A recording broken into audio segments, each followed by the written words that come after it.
Bismillahirrahmanirrahim. Assalamualaikum warahmatullahi wabarakatuh.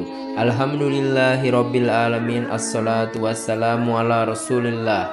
Segala puji kehadirat Allah Subhanahu wa taala, Tuhan semesta alam serta pencipta langit dan bumi, dan juga sholawat untuk Nabi besar Muhammad Sallallahu Alaihi Wasallam sebagai bentuk cinta dan penghormatan kita kepada beliau. Pernikahan adalah salah satu ikatan suci dalam kehidupan manusia. Islam menempatkan pernikahan sebagai bagian penting dalam menjaga moralitas, membangun keluarga, dan menjaga keturunan. Namun bagaimana jika pernikahan itu terjadi antara dua orang yang berbeda agama? Dalam pandangan Islam ada aturan yang jelas mengenai pernikahan beda agama. Penting untuk memahami aturan ini agar kita bisa menjaga akidah dan menjalani kehidupan yang sesuai dengan syariat.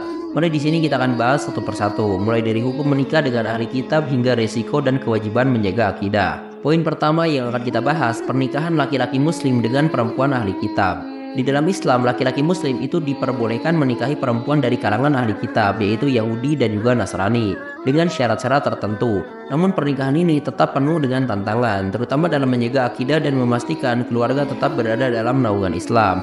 Rasulullah Shallallahu Alaihi Wasallam bersabda, dari Ibnu Abbas radhiyallahu anhu ia berkata, dihalalkan untuk kalian menikahi wanita ahli kitab jika mereka menjaga kehormatan mereka. Hadis riwayat Bukhari. Di dalam Al-Quran surah Al-Maidah ayat kelima, Allah Subhanahu Wa Taala juga berfirman, dan dihalalkan menikahi perempuan-perempuan yang menjaga kehormatannya di antara orang-orang yang diberikan kitab sebelum kamu. Apabila kamu telah membayar mas kawin mereka dengan maksud menikahinya, bukan untuk berzina atau menjadikannya sebagai perempuan simpanan. Nah, untuk beberapa contohnya, mungkin seorang laki-laki muslim itu menikah dengan perempuan Nasrani yang berpegang pada ajaran agamanya dengan baik. Atau contoh kedua, seorang muslim menikahi perempuan Yahudi dengan syarat ia menjaga kehormatannya dan tidak menentang akidah Islam. Atau contoh ketiga, pernikahan terjadi dengan tujuan menjaga keluarga yang harmonis tanpa unsur memaksakan agama. Atau contoh keempat, laki-laki muslim memastikan bahwa anak-anaknya nanti akan dibesarkan dalam Islam. Nah, sekarang kita lanjut ke poin yang kedua, yaitu pernikahan perempuan muslim dengan laki-laki non-muslim. Nah, di sini Islam melarang perempuan muslim menikahi dengan laki-laki yang non-muslim, baik dari kalangan ahli kitab maupun lainnya. Ini karena suami dalam keluarga memiliki peran sebagai pemimpin, dan dalam Islam, seorang pemimpin keluarga haruslah seorang muslim untuk menjaga akidah keluarganya.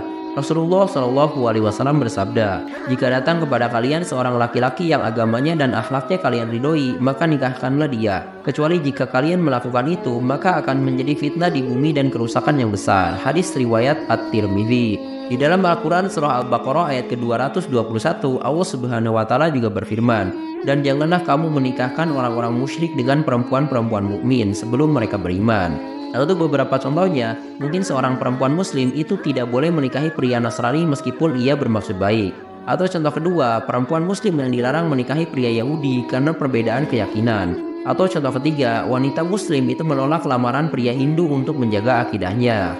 Nah, sekarang mari kita lanjut ke poin yang ketiga, yang akan membahas tentang resiko pernikahan beda agama. Pernikahan beda agama itu membawa banyak resiko, terutama dalam hal pendidikan anak, harmoni rumah tangga, dan menjaga akidah. Banyak perbedaan yang mungkin saja timbul, mulai dari cara beribadah, tradisi keluarga, hingga keputusan-keputusan besar dalam kehidupan. Rasulullah Shallallahu Alaihi Wasallam bersabda, barang siapa yang menyerupai suatu kaum, maka dia termasuk dari mereka. Hadis riwayat Abu Daud.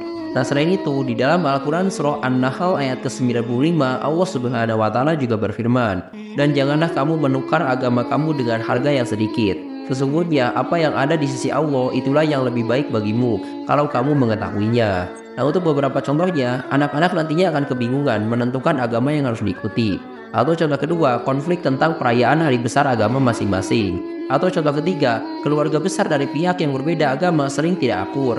Contoh keempat, sulit menemukan pendidikan agama bagi anak-anak. Atau contoh kelima, salah satu pasangan bisa berpaling dari ajaran agamanya karena pengaruh pasangan lainnya.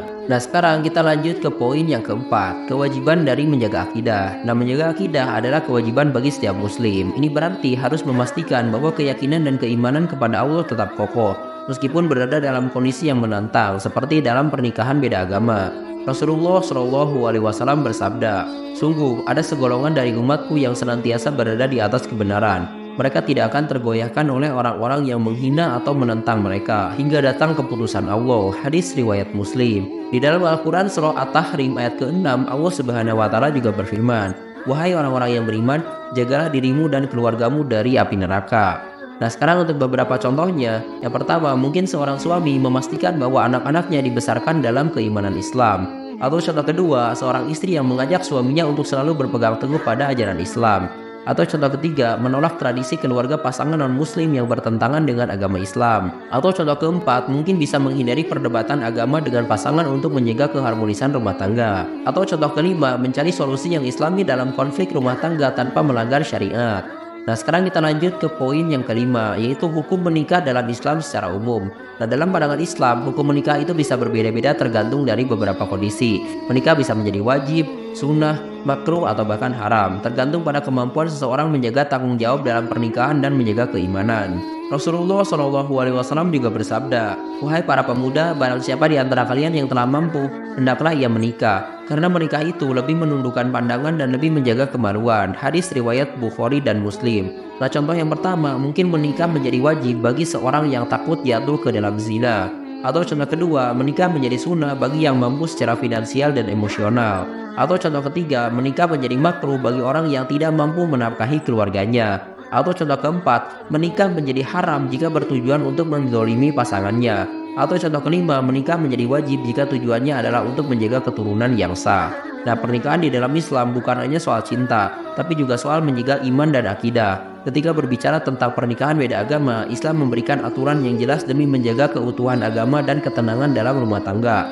Ingat, menjaga akidah adalah prioritas utama, sehingga keputusan menikah harus selalu dilandasi oleh niat yang besar dan sesuai syariat. Semoga perjalanan ini membantu kalian untuk lebih memahami betapa pentingnya memilih pasangan yang seiman dan sejalan dalam menjalani kehidupan beragama. Terima kasih telah menyimak. Silahkan kirim dukungan kalian dengan klik tombol like, subscribe channel ini, dan bagikan juga ke teman-teman kalian. Semoga dengan membagikan itu kalian bisa mendapatkan pahala jariah dari video ini. Mohon maaf bila ada kesalahan. Wabillahi taufik wal hidayah. Wassalamualaikum warahmatullahi wabarakatuh.